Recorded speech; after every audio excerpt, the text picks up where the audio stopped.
Hello friends, कैसे हो आप सब लोग। Ritu from C A Ritu Mittal classes.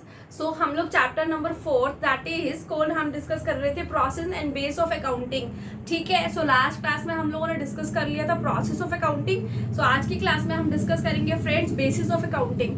सो हमने डिस्कस किया था ना कि दो तरह से अकाउंटिंग होती है। The number 1 is accrual base and the number 2 is cash basis. So आज की क्लास में हम डिस्कस करेंगे कैश बेसिस ऑफ अकाउंटिंग। अच्छा, तो मैम आप ये कहना चाह रहे हो कि ऐसी अकाउंटिंग जिसमें जो ट्रांजैक्शंस कैश में होती हैं हम उसी को कंसीडर करेंगे। अब मैं बात कैसे समझ आती हूँ मन की, यही मेरे को आज समझाना है कि ऐसे बिजनेस या ऐसे प्रोफेशंस जहाँ पे ना मतलब क्या होता है ना, देखो दो तरीके से आप बुक्स बना सकते हो। ठीक है, एक कैश बेसिस पे, एक अक्रूवल बेसिस पे। सो कैश बेसिस पे आप कैसे बना सकते हो? कैश बेसिस मतलब जहाँ पे सब कैश आएगा, कैश जाएगा, आप उसी को रिकॉर्ड करोगे।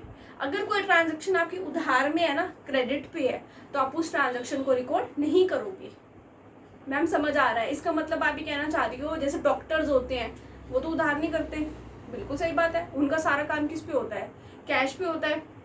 हम कैश देते हैं डॉक्टर को, मतलब रिसेप्शनिस्ट को, वो स्लिप कट करती है, फिर हम डॉक्टर से अपॉइंटमेंट लेते हैं, फिर उसे हम दिखाते हैं, फिर हम उस केमिस्ट पे जाते हैं। केमिस्ट वाला क्या करता है?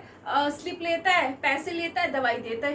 Perfect. It means cash basis of accounting वो एंटरप्राइजेस यूज करती हैं जो एंटरप्राइजेस की मोस्ट ऑफ द ट्रांजैक्शंस किस में होती हैं?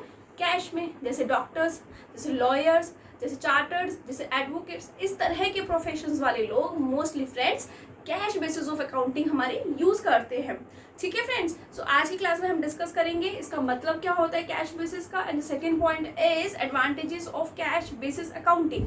सो कैश बेसिस, सबसे पहले देखो मैंने यहाँ पे लिखा है बेसिस ऑफ अकाउंटिंग में कैश बेसिस। ठीक है, सो कैश बेसिस के अंदर हमारा पॉइंट क्या है कि income are not recorded unless they are received in cash. मतलब हम किसी भी ट्रांजैक्शन को नोट तब तक नहीं करेंगे एज एन इनकम जब तक हमें उससे कैश नहीं मिलेगा। समझे? मतलब कि मैंने अगर किसी को उधार में कोई ट्रांजैक्शन की है ना, उधार में कुछ बेचा है और अभी मेरे पास पैसे नहीं आए, तो तब तक मैं उसको किताबों में नहीं दिखाऊंगी। दूसरा point, expenses are not recorded only when they are paid in cash। मतलब जब तक कैश में पेमेंट नहीं होगी ना किसी भी खर्चे की, तब तक हम किताबों में खर्चा नहीं दिखाएंगे। इसका मतलब खर्चा भी तभी दिखाएंगे जब कैश जाएगा, इनकम भी तभी दिखाएंगे जब कैश आएगा। आना और जाना जब एक्चुअली में आएगा, एक्चुअली में जाएगा, तभी हम किताबों में दिखाएंगे। क्रक्स मैंने लिखा कि credit transactions are not recorded at all. मतलब किसी भी कीमत पे दोस्तों उधार की ट्रांजैक्शंस किताबों में नहीं आएंगी। यहाँ लिख देती हूँ, उधार की ट्रांजैक्शन किताबों में नहीं आएंगी। और इस तरह का जो बेसिस है वो कौन लोग यूज करते हैं cash basis of accounting? That is called, जैसे हमने बोला, लॉयर्स, प्रोफेशनल्स, चार्टर्ड अकाउंटेंट्स, जैसे आप बोल सकते हो। अब आप बोलोगे कि मैम फायदे क्या होते हैं इसके, एडवांटेजेस क्या है कैश बेसिस ऑफ अकाउंटिंग की? सबसे पहला क्या है, ये उन्हीं एंटरप्राइजेस के लिए अच्छा है जिसकी मोस्ट ऑफ द ट्रांजैक्शन किस में होती है? कैश में। अब मैं बोलूँ कि मेरी किराने की शॉप है, मेरी उसमें क्या होगा, उधार में भी सेल होगी और कैश में भी होगी। तो मैं किताबों में मैम क्या सिर्फ कैश वाली दिखाऊंगी? किराने में तो ऑलमोस्ट सिर्फ उधार पे होती है। तो वही मैं आपको बताना चाह रही हूँ कि बहुत सारी एंटरप्राइजेस ऐसी होती है फ्रेंड्स जो उधार में भी सेल करती है, कैश में भी करती है। कुछ ऐसी होती है जो सिर्फ कैश फॉलो करती है। इट मीन्स जिनकी most of the transactions cash में होती है ना, उसे हम किताबों में कैश बेसिस के हिसाब से दिखाएंगे। तो वही ऑर्गेनाइजेशन के लिए सुटेबल है जिसकी मोस्ट ऑफ द ट्रांजेक्शन किस में होती है फ्रेंड्स? कैश में।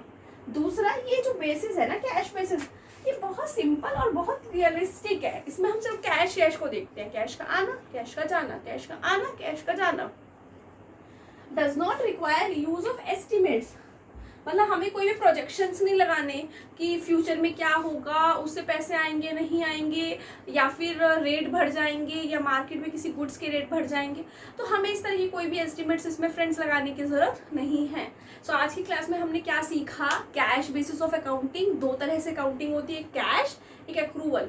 कैश में सिर्फ हम कैश को देखते हैं, एक्रूवल में हम कैश प्लस उधार दोनों को देखते हैं। परफेक्ट। कैश में मतलब जैसे हमने बोला डॉक्टर्स, लॉयर्स, जो बेसिकली सारा का सारा बिजनेस किस में करते हैं, कैश में। सो उन्हीं एंटरप्राइजेस के लिए cash basis of accounting friends use होके चलती है। So thank you so much guys for listening me. अगर आपको मेरी वीडियोस बहुत अच्छी लग रही है, प्लीज़ चैनल को सब्सक्राइब करना, मुझे बहुत सारा प्यार करना, वीडियोस को लाइक करना। परफेक्ट, मैं एक बार साइड हो जाती हूँ, आप नोट कर लेना। हम नेक्स्ट क्लास में डिस्कस करेंगे disadvantages of cash basis accounting. Perfect, thank you.